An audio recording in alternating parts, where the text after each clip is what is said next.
Well, good evening, everybody, and welcome to this, our fifth session, our fifth conversation on calling. Thank you so much for joining us. I'm really excited this evening to be able to welcome Chris Fields, who's the Chief Executive of St George's Crypt. We also had the privilege of welcoming Chris and his colleague Helen yesterday morning to church to hear a little bit about the work that the Crypt does, where all our harvest donations go. But tonight, we're going to have the chance to chat to Chris about his sense of calling to work for the Crypt, a little bit about the Crypt's calling to serve the vulnerable in society. So please do ask your questions to Chris. He's a wonderful guy. I've known Chris for, it's been a good 10 years now, hasn't it, Chris? It certainly has, yeah. When I started out as an intern, we would pray together as the St George's Crypt and staff team every Monday morning. It was great. And then the regular monthly Crypt prayer breakfast, which was always a highlight of the month. It was great, with someone bashing out something on the piano and us singing heartily at very early in the morning.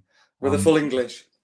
A full English followed by hymns. It's like my idea of heaven. It was fantastic. So thank you so much for joining us, Chris. Welcome this evening. Where are you zooming in from? And if it was sunny out of your window, what would you be able to see? I'm zooming in from my spare bedroom in the middle of Pudsey, and if it was daylight, I'd be able to see a row of early 19th century stone terraces, because I'm lovely. right in the heart of Pudsey. Oh, very nice. Sounds like a nice view to look out of. It's really nice. A lovely street. Oh, good. That's what we like to hear. Well, good evening, Denise. Thank you so much for joining us. Absolutely, Denise, you are so right. We really enjoyed Chris and Helen joining us yesterday. If you want to check out our Harvest online service, we got to chat to Helen actually in the food bank. So if you're wondering what Helen had to say, then do check out that video. Once we've finished this one, don't click away from this one and see what Helen had to say. But Chris, thank you so much for joining us. Let's do a quick recap again. Some people might know the Crypt as a homeless shelter, but you do so much more than that. Do you want to tell us sort of the full extent of how the Crypt serves the vulnerable in this city? Yeah, well, we're 91 years old this year. Wow. And of course, the core work we've always done is immediate assistance to the homeless through offering beds, clothing, food, showers, safety. And we've done that for years. We've done that from day one. So we can do that in our sleep, so to speak.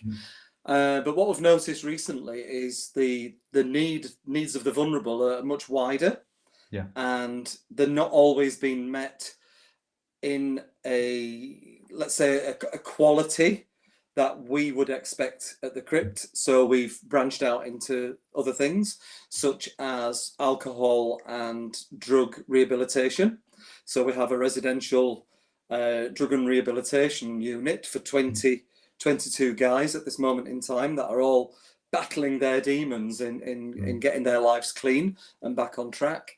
And we've also just won an award this week, actually, for our new building, Regent Lodge, which is the wet house, which is guys who just are struggling to get off alcohol. So we look after them long term and bring them down from alcohol over a period of many years, perhaps. And that doesn't have a time limit on it. So that's a slow and steady way of doing things. But then we've got Don Robbins House, which is named after our founder. And that's a block of 24 state-of-the-art, fully furnished, fully equipped one and two bedroom flats for those people finding themselves vulnerably housed. So that could be anything from fleeing domestic violence to managing their addiction and needing somewhere after rehab, managing somewhere after a prison sentence perhaps, or just finding themselves homeless overnight. And they're not basically your street homeless people, the people that, like you and I, who through different just homeless, unfortunately.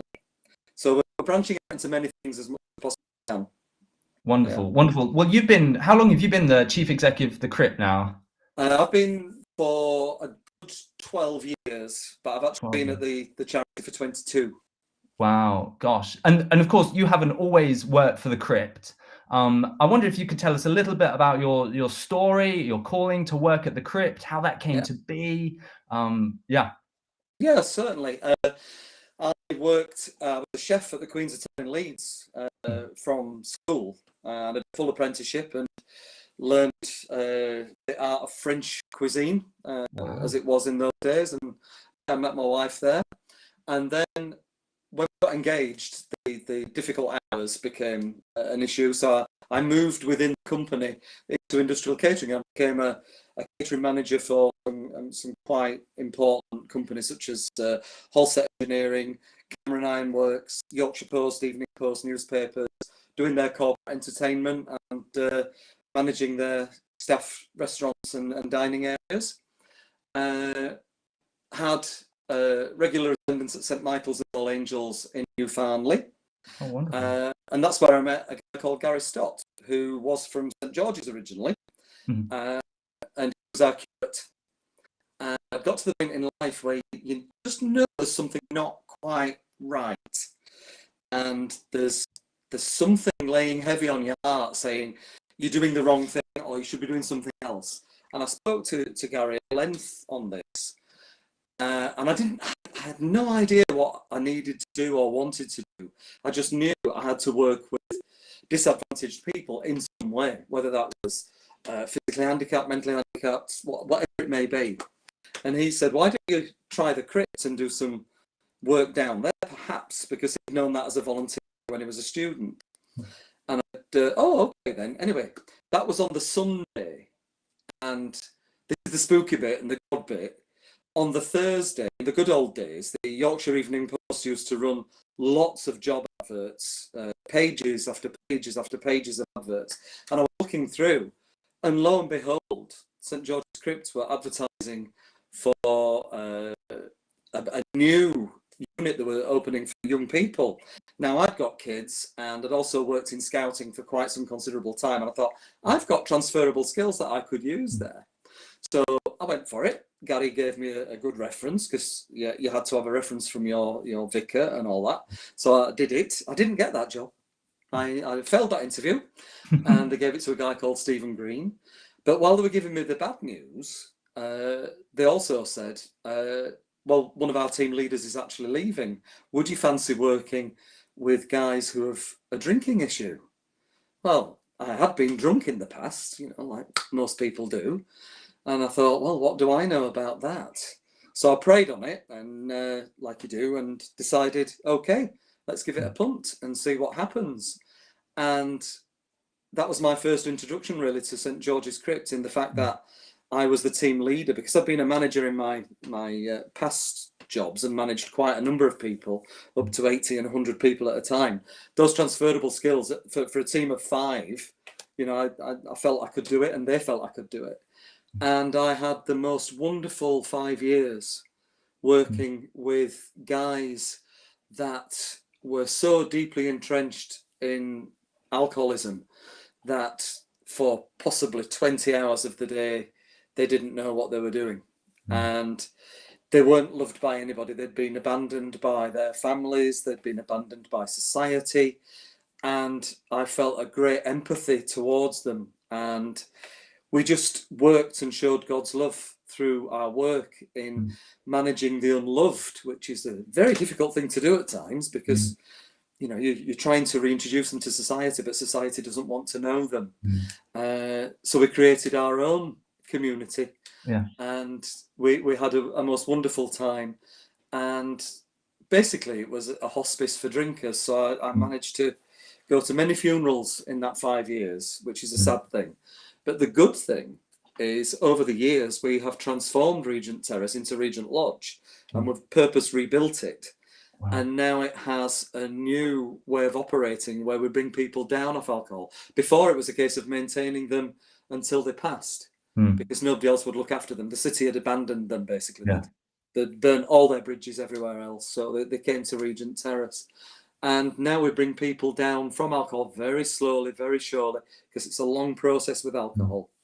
And we've had some fantastic results where guys are moving on into their own apartments and living with minimal support back in society.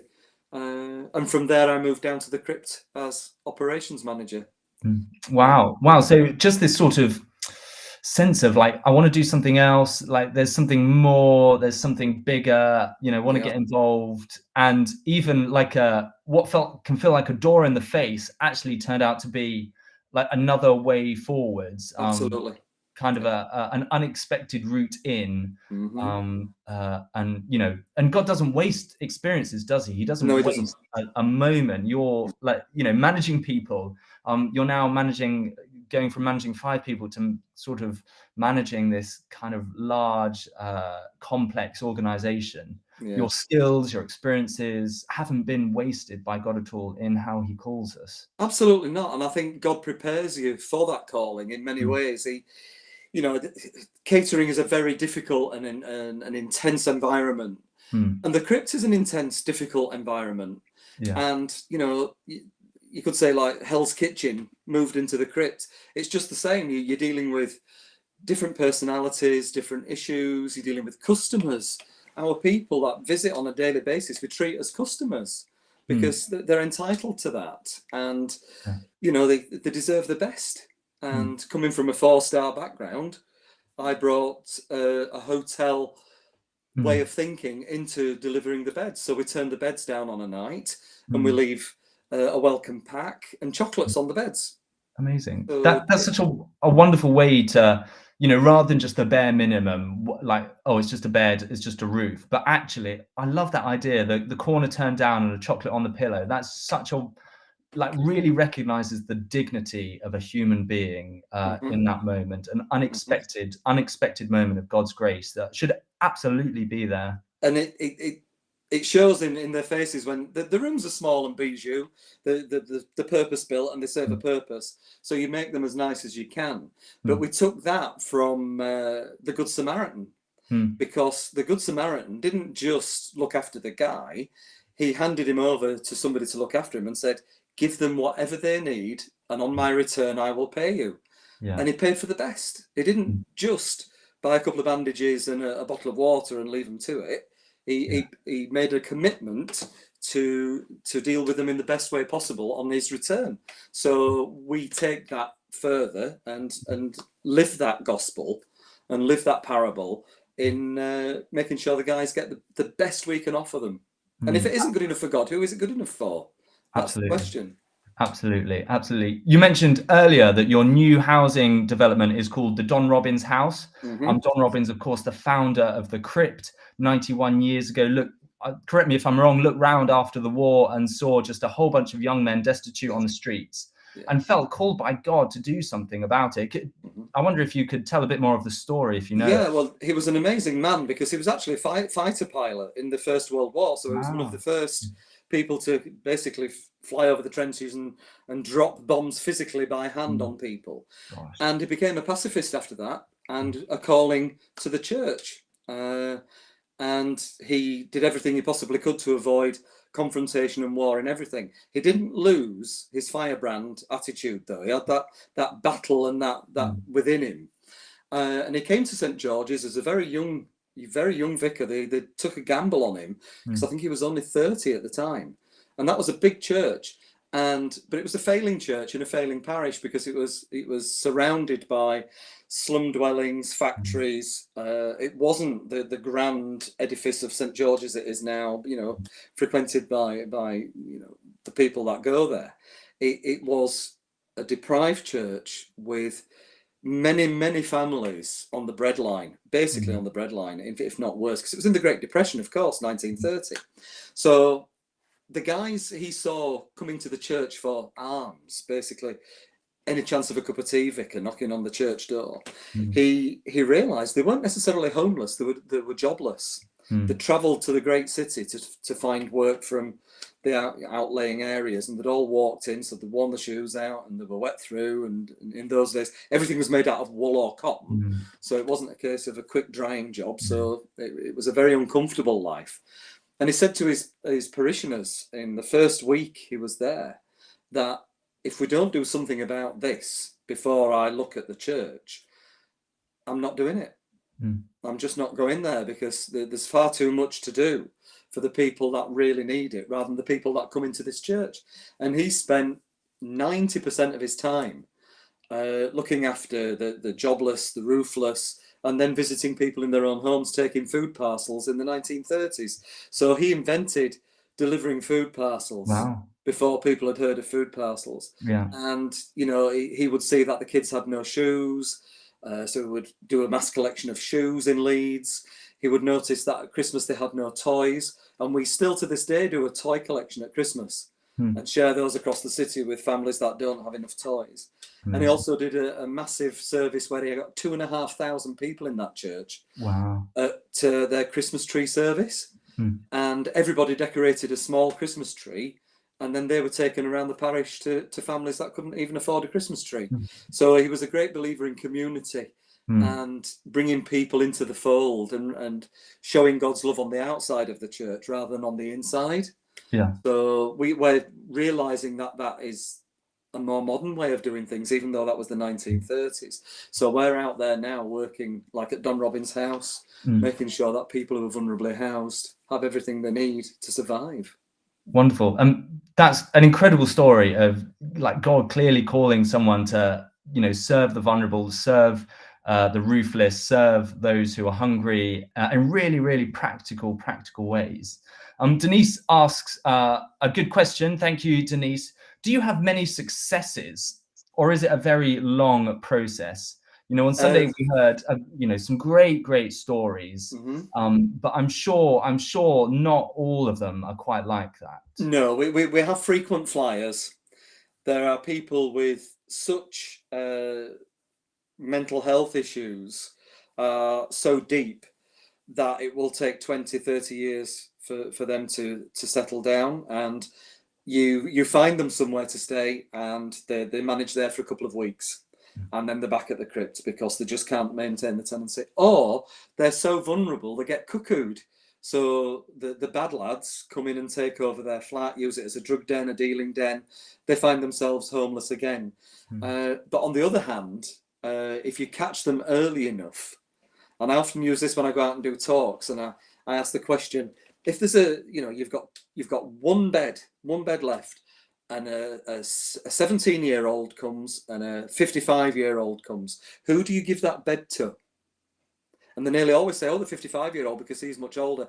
No, you give it to the 17-year-old and catch them early. The 55-year-old has survived for the past 20 years on the streets. Another night's not going to kill him. But catch the 17-year-old and you can stop that life that night.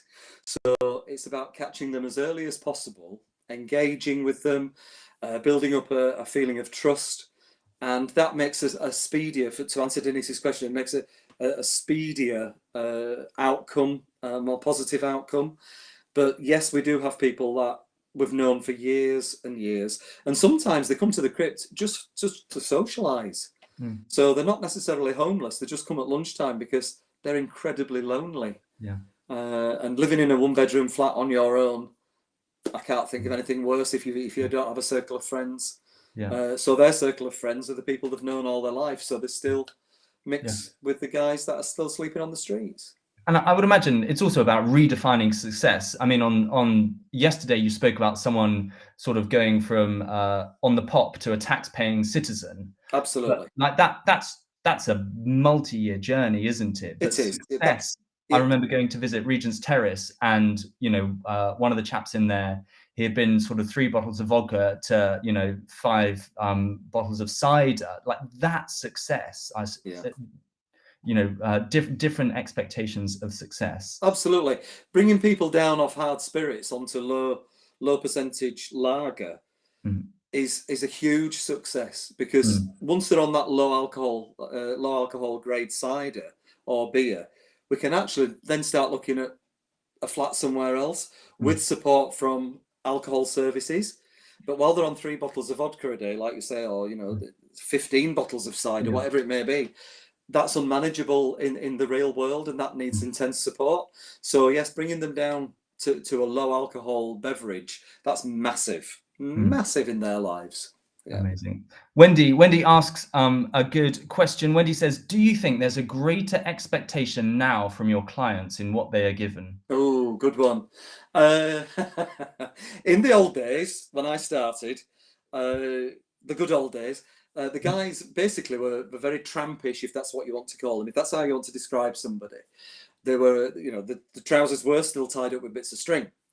What you've got now are streetwise younger men and women who have been brought up in a society where everything's given to them. So yes, the expectations are much greater, and they expect decent trainers.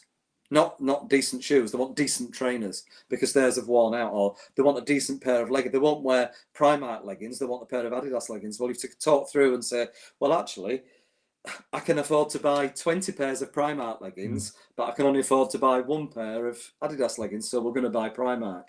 So it's take it or leave it. But yes, their expectations are greater because society expect more. When I look at what I had as a child in our house, and what I now have and what my children have in their houses, goodness me, it's not the same world at all. Yeah. And even many of the homeless people have a smartphone, but then they have to have a smartphone because they've to use the internet to contact housing and their benefits. Yeah. So they're stuck between a rock and a hard place. What do I spend my money on? The rental of a smartphone to ensure that I can get everything I'm entitled to, or whatever they might want to spend it on otherwise. Yeah, connection to the world. The smartphone has become so important, hasn't it? Otherwise, you can't, an email address, being able to bid for your council house, it all requires a smartphone connection, doesn't it? Yeah. Wonderful. Well, we've been chatting for about 20 minutes now, Chris. Thank you so much for your time. I wonder if you would pray for us as a church and as individuals. I certainly will. Thank you. So, Heavenly Father, giver of all, we ask your blessings to be poured out upon St. John's Wortley. Lord, it's obvious that you have called them to work in the community, and you are calling Chris and Claire and Wendy and the team to engage with society and engage on the outside of that church to make sure that your kingdom becomes greater and that heaven touches earth more often. So Lord, bless them and keep them and help their church to grow. That's really important, that through their fantastic resources and their initiatives, that people will learn that you are the way forward and you are the light in this sometimes dark world. So we ask you all this in Jesus' name. Amen. Amen. Well, thank you so much, Chris. It's been wonderful to be able to chat with you again and reconnect after 10 years first meeting. It's wonderful. Do join us next week if you're able. Next Monday evening, we are really, really lucky to be able to chat to Andrew Norman. He is the Director of Mission and Ministry in the Diocese of Leeds, and we'll be talking about calling to ordained and licensed ministry.